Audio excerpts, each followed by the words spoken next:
உணவை வீணடிக்காதீர்.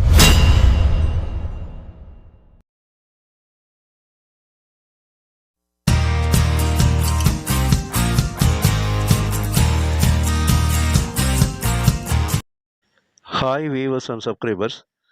உங்களுடைய பர்த்டே ஒரு விசேஷம் இல்லை நியூ இயருக்கெல்லாம் நீங்கள் கேக் வாங்கணும். அது வாங்காமலே நம்ம வீட்டில் சூப்பராக ஒரு கேக்கை எளிமையாக செஞ்சுக்கலாம். அதை செய்கிறதுக்கு முன்னாடி நம்ம சேனலை சப்ஸ்கிரைபர் பண்ணிக்கோங்க. பக்கத்தில் இருக்க பெல்லைக்கான ப்ரெஸ் பண்ணிக்கோங்க. இந்த கேக்கு பார்த்தீங்கன்னா அவ்வளோ டேஸ்ட்டாக, ரொம்ப ஈஸியாக, சூப்பராக, ரொம்ப எளிமையாக செஞ்சிடலாம். இந்த கேக்கு செய்கிறதுக்கு நம்ம ஒரு 4 முட்டை இந்த மாதிரி உடைச்சி மிக்ஸி ஜூஸர் ஜாரில் சேர்த்துங்க. அந்த ஜூஸ் அடிக்கக்கூடிய ஜாரில் 4 முட்டையை உடச்சி சேர்த்துக்குங்க. 4 முட்டையை இந்த மாதிரி உடச்சி எடுத்துருங்க. உடச்சி அதை ஊற்றிக்குங்க. அது கூட 200 ml பால், நல்ல நாட்டு பசும்பால், இந்த மாதிரி நல்லா காய்ச்சின பாலாக ஒரு முறை அதை நல்லா காய்ச்சிடுங்க. காய்ச்சின பிறகு 200 ml பால் சேர்த்துங்க. 200 ml பால், அது கூட 250 கிராம் சர்க்கரை. அந்த மிக்ஸி ஜாரில் முட்டை, பால், சர்க்கரை சேர்த்துங்க.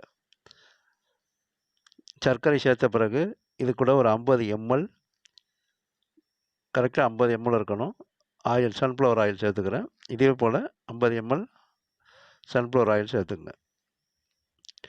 இந்த ஆயிலெல்லாம் சேர்த்த பிறகு இதை வந்து பார்த்திங்கன்னா நம்ம மிக்சியில் நல்லா இதை வந்து மிக்சியில் வச்சு நல்லா இதை வந்து நல்லா ஜூஸ் மாதிரி நல்லா அடிக்கணும். இதை நல்லா மிக்ஸ் பண்ணணும்.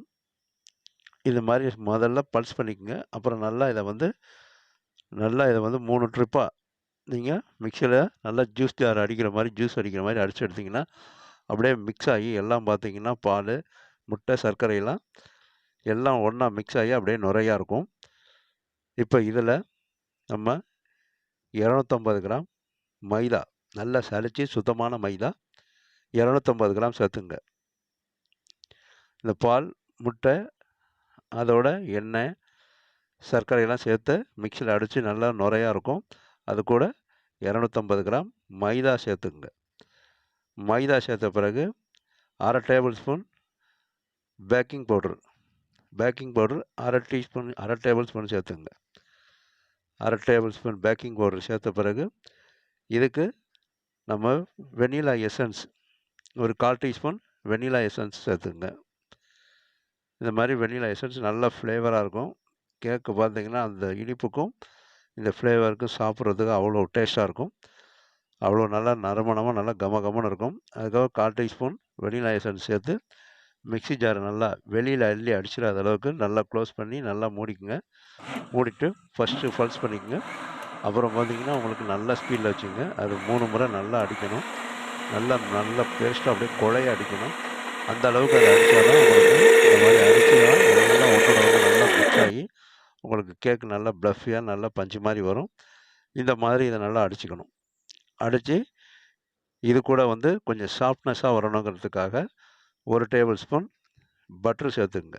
வெண்ணெய் 1 டேபிள் ஸ்பூன் சேர்த்து மிக்ஸி ஜாரை திரும்ப நல்லா க்ளோஸ் பண்ணி நல்லா டைட்டாக மூடிட்டு நீங்கள் இதையும் நல்லா பிளெண்ட் பண்ணிடுங்க. நல்லா மிக்சியில் கொடுத்து அடிச்சிடுங்க. இந்த பட்டர் எல்லாத்தோடையும் நல்லா மிக்ஸ் ஆகிடணும். அந்த அளவுக்கு இதை நல்லா மிக்ஸ் பண்ணிடணும். இந்த மாதிரி அதை மூடிட்டு நல்லா இதை மிக்ஸ் பண்ணிடுங்க. மிக்சரில் கொடுத்து நல்லா அடிச்சிடணும். இப்போ நம்ம ஜூஸ் ஜாரில் அடிக்கும்போது எல்லாம் நல்லா ஈவனாக மிக்ஸ் ஆகும்.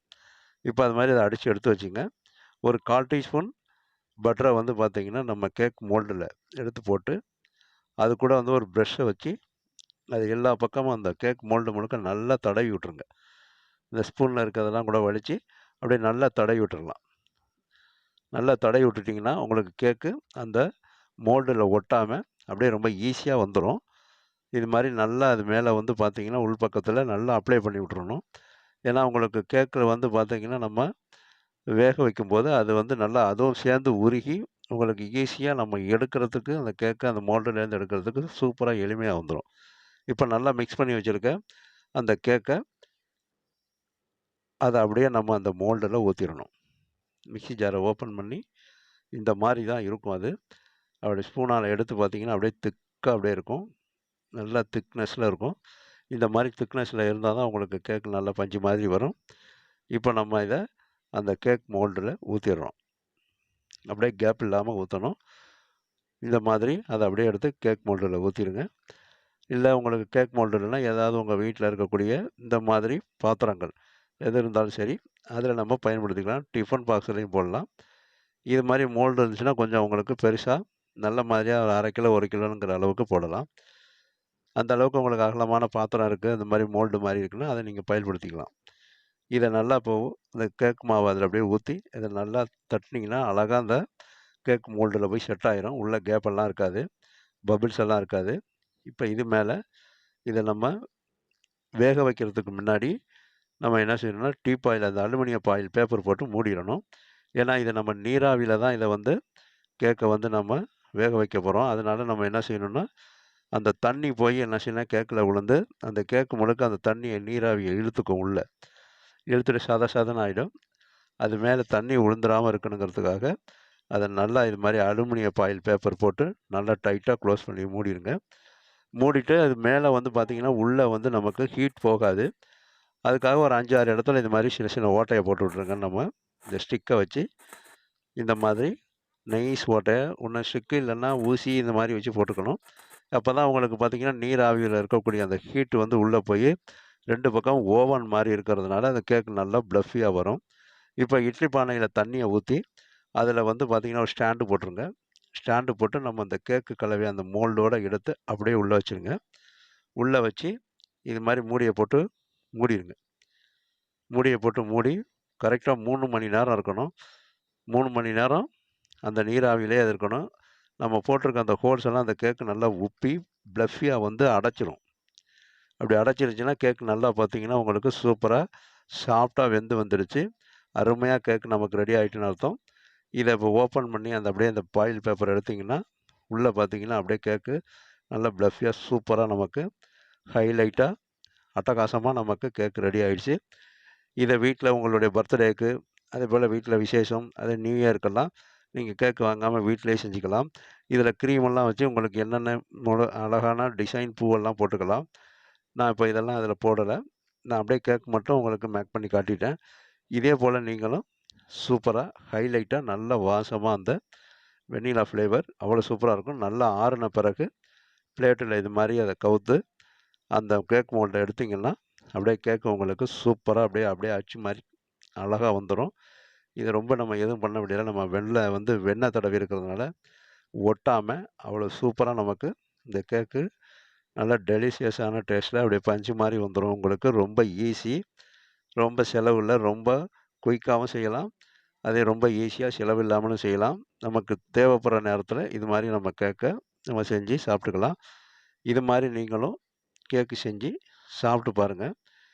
எங்களோட வீடியோவை உங்களோட நண்பர்களுக்கு சொந்தக்காரங்களுக்கெல்லாம் ஷேர் பண்ணுங்கள். இந்த கேக்கு அவ்வளோ சாஃப்ட்னஸாக சூப்பராக இருக்கும்.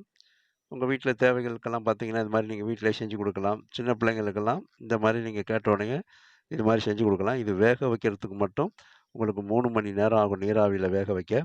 அவ்வளவு சூப்பராக இருக்கும், அவ்வளோ டெலிஷியஸாக இருக்கும். அதோட வீட்டில் இருக்கக்கூடிய விசேஷங்களுக்கெல்லாம் இந்த மாதிரி நீங்களாகவே உங்கள் வீட்டில் கேக் செஞ்சுக்கலாம். அதுபோல் பார்த்தீங்கன்னா உங்களுக்கு பிள்ளைங்களோட பர்த்டே, அதாவது உங்களுக்கு வெட்டிங், அதாவது கல்யாண நாள், இதுபோல் விசேஷ நாள்லலாம் நீங்களே வீட்டில் இந்த கேக்கை மேக்கிங் பண்ணிக்கலாம். இந்த கேக்கை அப்படியே எடுத்து பார்த்தீங்கன்னா வெட்டி அப்படி எடுத்திங்கன்னா சூப்பராக இருக்கும். அப்படியே ஸ்பஞ்ச் மாதிரி இருக்கும். இந்த மாதிரி நீங்கள் கேக்கை செஞ்சு உங்களுடைய பர்த்டே எல்லா விசேஷையும் செலிப்ரேட் பண்ணுங்கள். இப்போ அந்த கேக்கை அப்படியே எடுத்து அப்படியே அமுக்கி பார்த்தீங்கன்னா அப்படியே பஞ்சு மாதிரி இருக்கும். உங்களுக்கு நல்லா சாஃப்டாக சூப்பராக ஹைலைட்டான கேக்கு உங்களுக்கு ரெடி ஆகிட்டு, இந்த மாதிரி நீங்களும் கேக்கு செஞ்சு சாப்பிட்டு பார்த்துட்டு எங்களோட வீடியோவை லைக் பண்ணுங்கள், சப்ஸ்கிரைபர் பண்ணுங்கள், பக்கத்தில் இருக்க பெல்லைக்கான ப்ரெஸ் பண்ணிக்கோங்க. எங்களோட வீடியோவை பார்க்கின்ற அனைத்து வியூவர்ஸுக்கும் சப்ஸ்கிரைபர்ஸுக்கும் மனமார்ந்த நன்றியினை தெரிவித்துக் கொள்கிறேன்.